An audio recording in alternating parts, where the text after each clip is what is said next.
afternoon and welcome to That's Manchester, the Advice Show. We'll be with you every day this week, giving you general advice, ideas and thoughts on a range of subjects. I'm Alex and today we'll be talking about how to connect communities through social media and websites. Our guest today is Wendy Green, founder of ILoveBramhall.com. If you have any questions for our guest today, you can tweet us at That's Manchester using the hashtag MCRAdvice or text advice and your message to 07548 200 007. So Wendy, thank you very much for joining us today. Hi, Alex. You're looking Hi. beautiful in yellow, nice Thank summery you. colour. So tell us a little bit about I Love Bramhall. How long have you been going for? What's it about?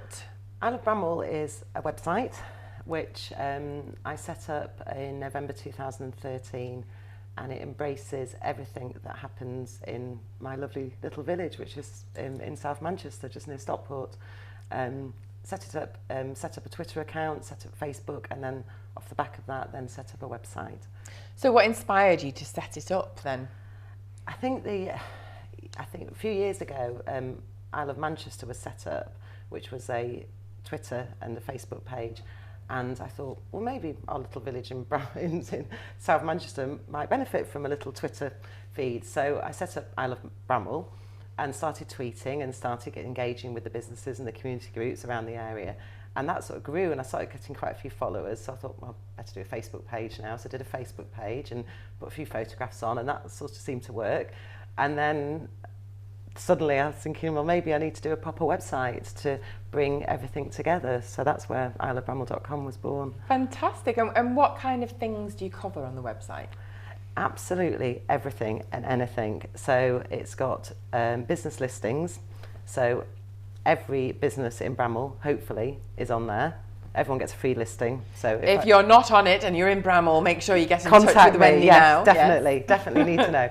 So yes, like I say, everyone gets a free listing, and then they can upgrade if they want, and then they have their logo on there and social media links, etc. I then give all the community groups free listings as well. So we're a tiny little village, but we've got 7 churches, we've got 7 schools, we've got loads of bars and restaurants. And we are UK's friendliest place in Britain, apparently. Oh, really? According to who? According to Sheffield. According to I Love Bramhall. According to I Love Bramhall, yeah. No, it's official. Oh, really? Well, no, the most well-connected place in the UK, according to Sheffield University. They did a study about 6 years ago, and they were looking for the most well-connected place in Britain. And because of Bramhall and because of all its community groups and different things that it does, it is the most well-connected place. And I should imagine you've got quite a lot to do with that as well. Well, yeah, of course, yeah. So what's the biggest thing that you've covered so far? Oh, even though we are quite a small village, it has got a great community and people do want to get involved with things. So as well as I Love Bramhall and numerous other things that I do, I'm also the Vice Chair of the Bramhall Together Trust. And that's a trust that was set up to do sort of 3 key events each year. So I'm involved with Light Up Bramhall, which is the Christmas festival, Bramhall Festival. And so what happens with the Light Up Well, festival? we have a sort of Christmas tree sort of switch on, which isn't that exciting to be honest, but we also... Don't play it down, I'm sure it's great, it's great, Do you get a local celebrity to come and do it, or...? It would be nice to. We normally get a few bands and music. We have entertainment on stage, and it's good. And we have a Christmas market, etc. So there's a lot going on in the village for that weekend. And then the same Bramhall Festival, we had that a couple of weeks ago. Yeah. And that was a 2-day event. We have a parade through the village. So what was that called? Sorry. Bramhall Festival. Right. So a parade through the village. So we get community groups. Or anybody, I mean, businesses can do it, but it generally is the sort of community groups, so dance groups walking down the high street in Bramhall. And in fact, this year we were a bit naughty. We sort of stopped the traffic for a bit longer, and we pulled out a maypole into the middle of the roundabout, and we had maypole dancing. It was chucking it down with rain. We had the mayor there, we had all the councillors there, and we had children maypole dancing in the middle of the roundabout. Now, I will apologise for those people that are sat in the traffic queue. Health and safety regulations may have had something to say about that, but it was the councillors were there. So. Exactly, we thought if the mayor's there, they're not going to open the road if the mayor's there, so it was fine. It was great, and so it was that good fun. Sounds like great fun. And so what's the 3rd event? The 3rd event is going to be in October, and that's Bramhall's Got Talent. Bramhall's Got Talent? Yes. which doesn't mean you have to be from Bramhall to win it. We actually had Henry Gallagher, who won Britain's Got... Sorry, he didn't win Britain's Got Talent. He got through to the finals.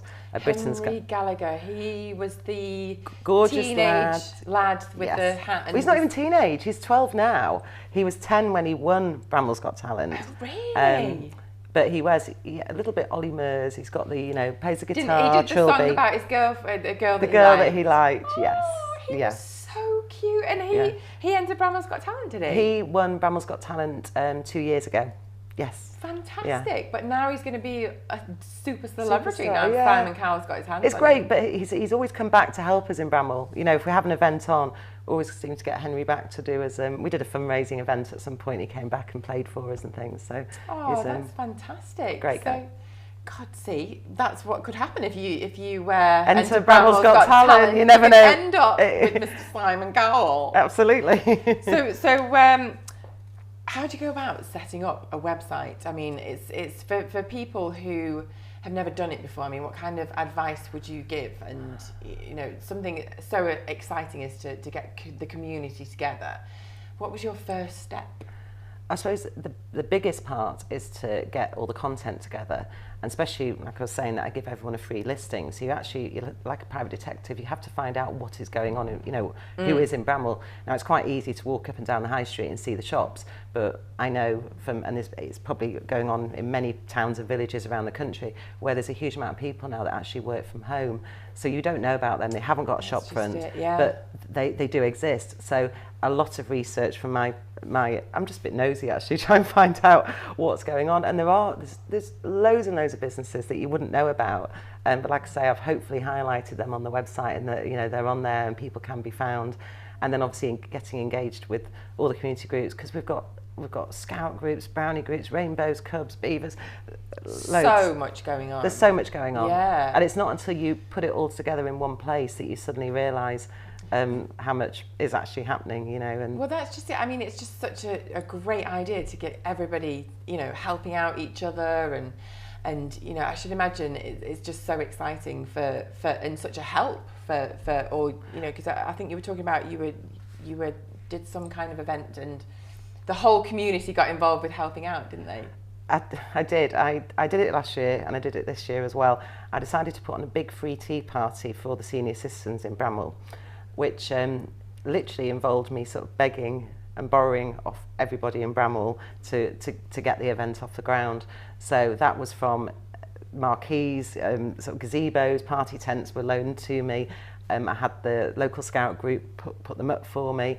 We borrowed a church hall in their grounds. The local bakery cooked us scones. The local church gave us some scones. The local bar gave me Pims, so everyone was welcomed with a Pims and lemonade.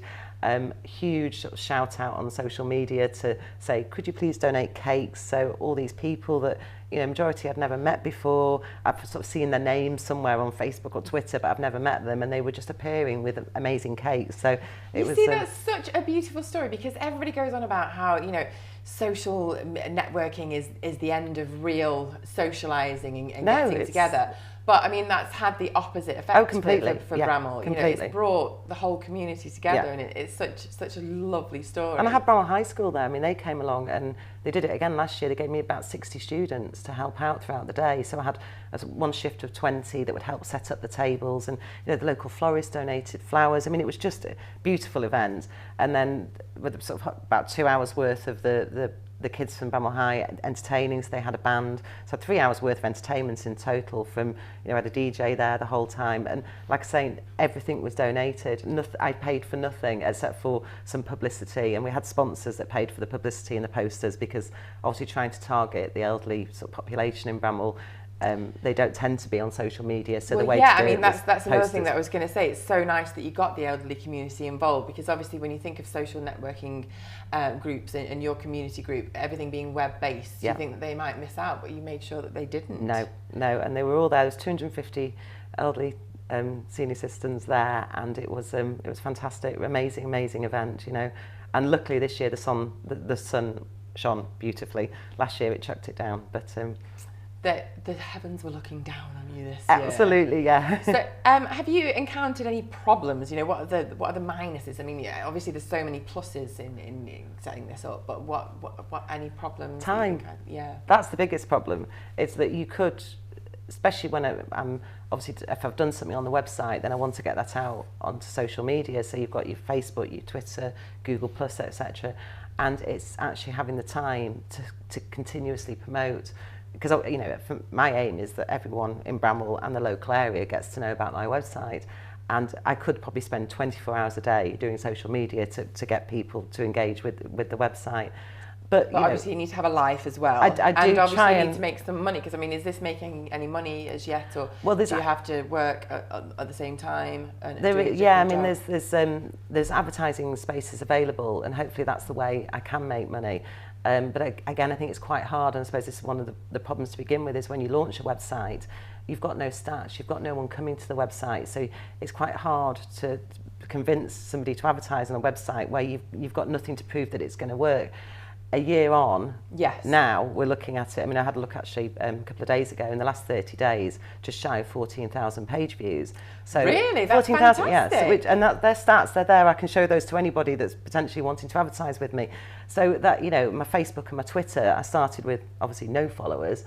I think I'm on about 4,500 on Twitter followers now. And on Facebook, I think about 4,000 likes. So, you know. Well done you. Now, listen, this fantastic, this story. I can't wait to talk to you more after the break. That's all we've got time for. I'm so sorry that's all we've got time for in part one, but don't go away, because after the break, we'll carry on chatting to Wendy Green to learn more about how to connect communities through social media and websites.